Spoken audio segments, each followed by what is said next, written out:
So what's up guys, in this video I'll be teaching you how I got this beautiful crackles effect in fondant with a good color with the fire method. Ha, ha, ha, ha, ha, ha, ha.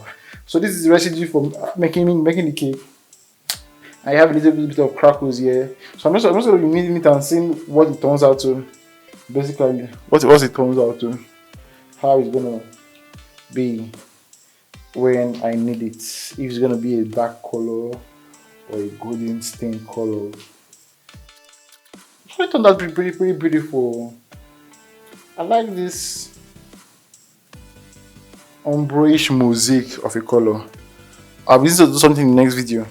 So please try to subscribe and leave a comment. Let's head straight to the video. Ooh.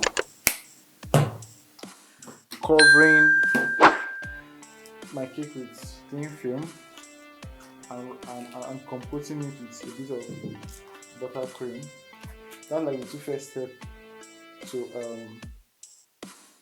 if you want to work with dummies. Cover your cake with cling film so that you will be able to use it later in the future, and covering it with butter cream.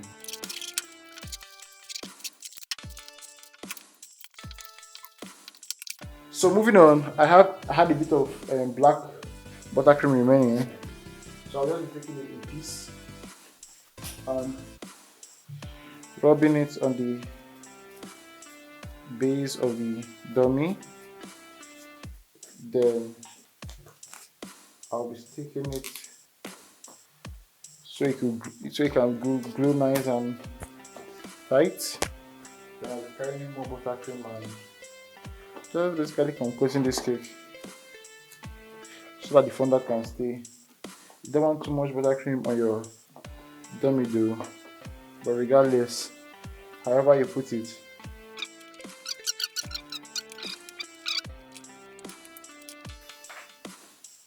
get your scissors. Any cling film you see sticking out like this, you just cut it to avoid stories later on. So just make sure every side has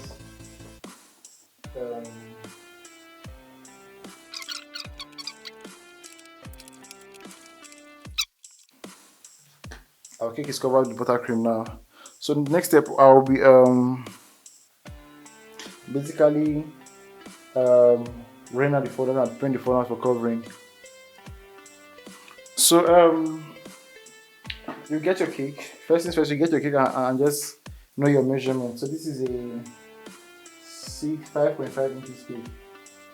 So 5.5 inches thereabouts. So you just set the cake aside and you just knead your fondant and roll it out. Just roll out your fondant.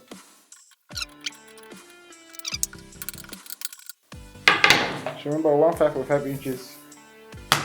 You don't want it so big. So for this step, we'll just, I think this is about okay for the width because we're going to be trimming out the edge. So we'll measure it 5.5, okay? So we'll just cut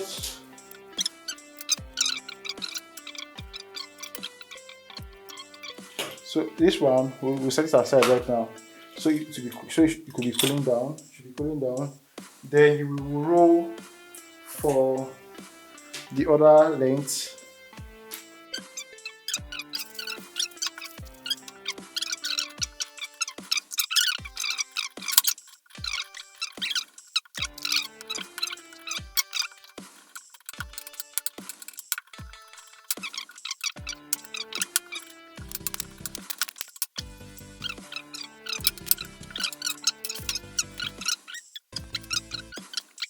So you're still going to roll it at the end of the day.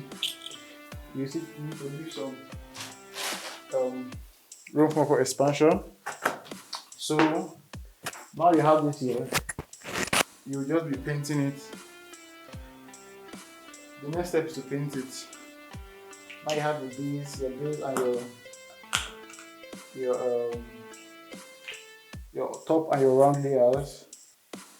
You just paint. So I'm mixing gold with edible spirit right now. Edible spirit. So I will just mix it by the side of the table so you don't get anything up on the table. Mix it.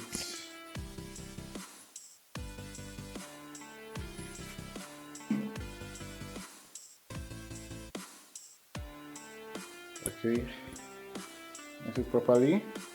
This is my gold cup, by the way. I use for all my gold stuffs. This one I've been sitting. I'm not sure if you guys have seen me. This one I've been sitting for quite a while.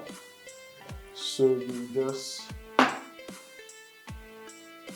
paint.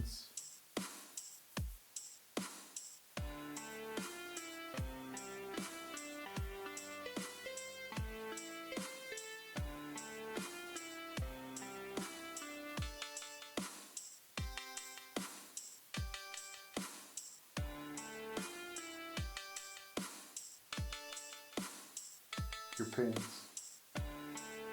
So this is the fire method. That's why you guys are here. Crackle with the fire method. As you paint. Because this is edible spirit. You just get your lighter, light it and you burn. Ooh. So that dries it out quicker than expected. You can do this a couple of times so that the fire will really sit in. So I'll leave that to be drying while I paint this. I'm just going to be painting this.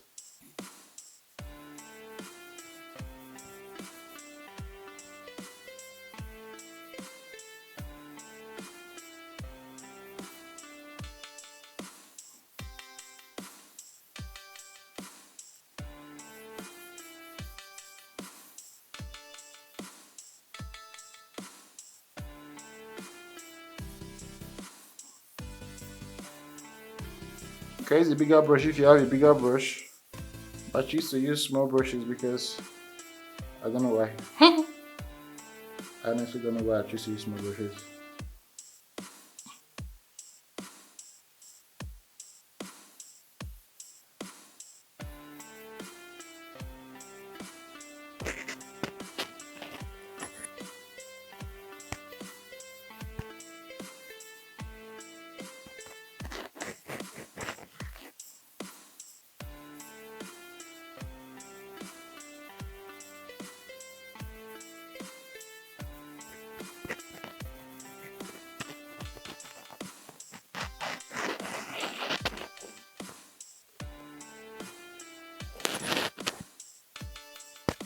Okay, once you see that you've gone around well, you can apply,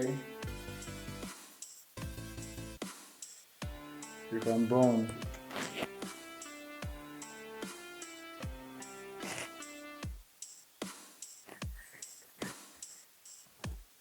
This one I need a strong coating, but I don't really think coating it again will make any much of a difference because you're just looking for a feel. So now that you have applied it, you set it aside, away from the fire, and you burn. Ooh. So you always wait for the fire to die out.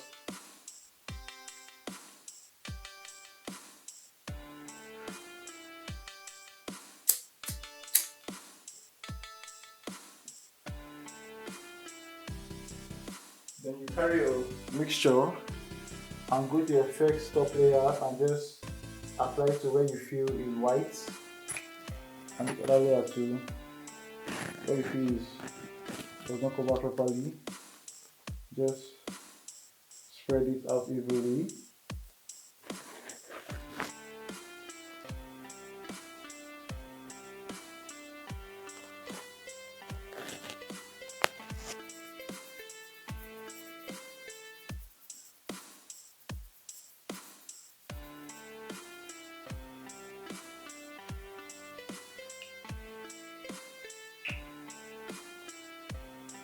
then give it your final burning.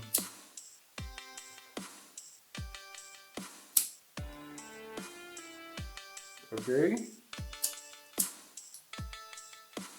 I like to burn.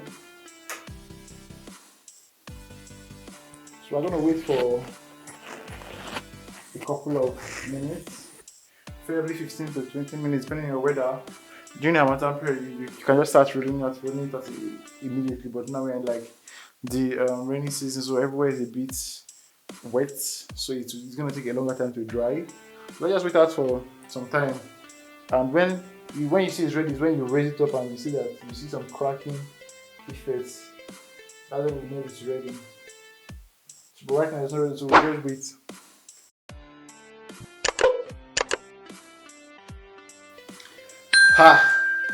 After waiting for about, I think 4 hours, because I started doing this video around 12. I figured I made a mistake. Your fondant is never gonna get dried during the rainy season. You just have to put it inside the oven. I had to call my friend Sweet Mother. He's actually the one that taught me how to bake. I'll always say this. I learned baking from sweetmouth.ng. You should check him out. He's an awesome cake artist. So he told me, throw the bitch in the oven. So I just threw the bitch inside the oven. And it's been about 3 minutes.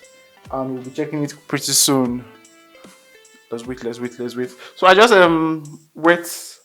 waited. I just sprayed a little bit of alcohol or water in my dummy just to give it that moisture look, so the fondant can stick better. So let me check my cake and I'll be back.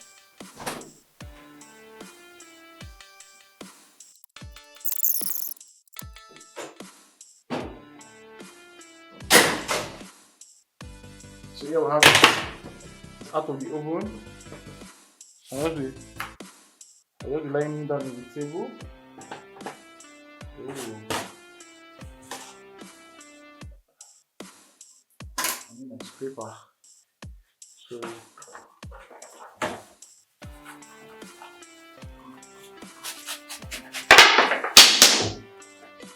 let's see that.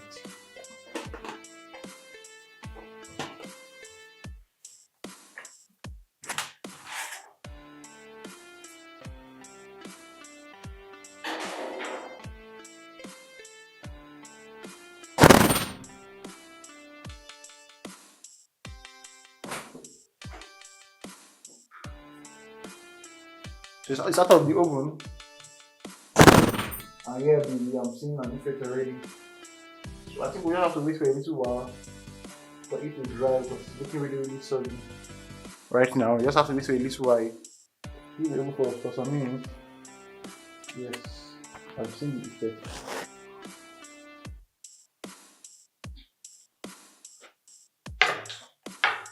I'm mixing the effect right now. So I'm introducing you to the king of all rolling pins.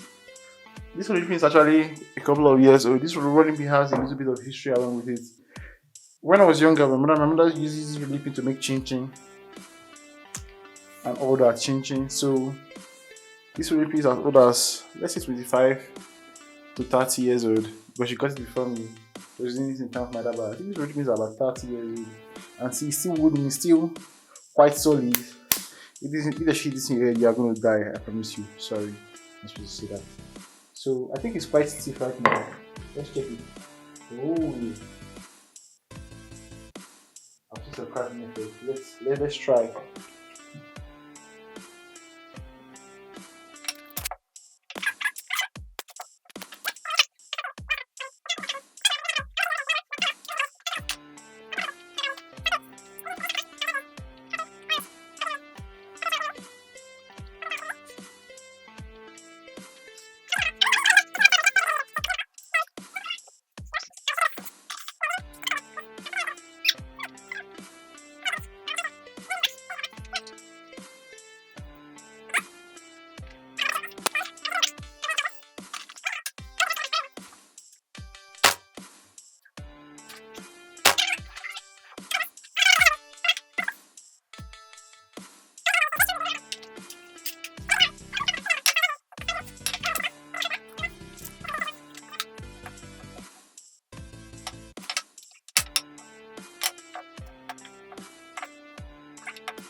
So there you have it.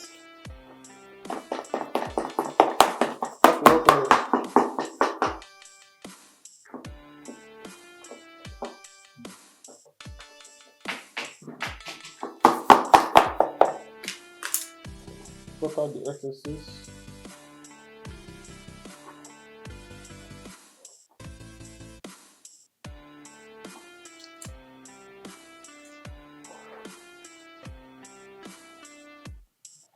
Oh.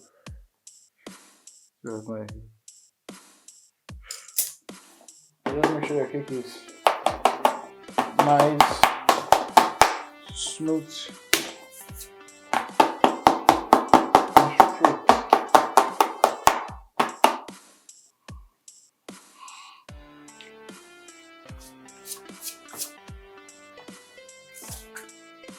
So here you have it. You have to make crackles, I guess. Just a fade out temper, I guess. Let's remove. You can carry your brush and just fill in the size that maybe you don't like.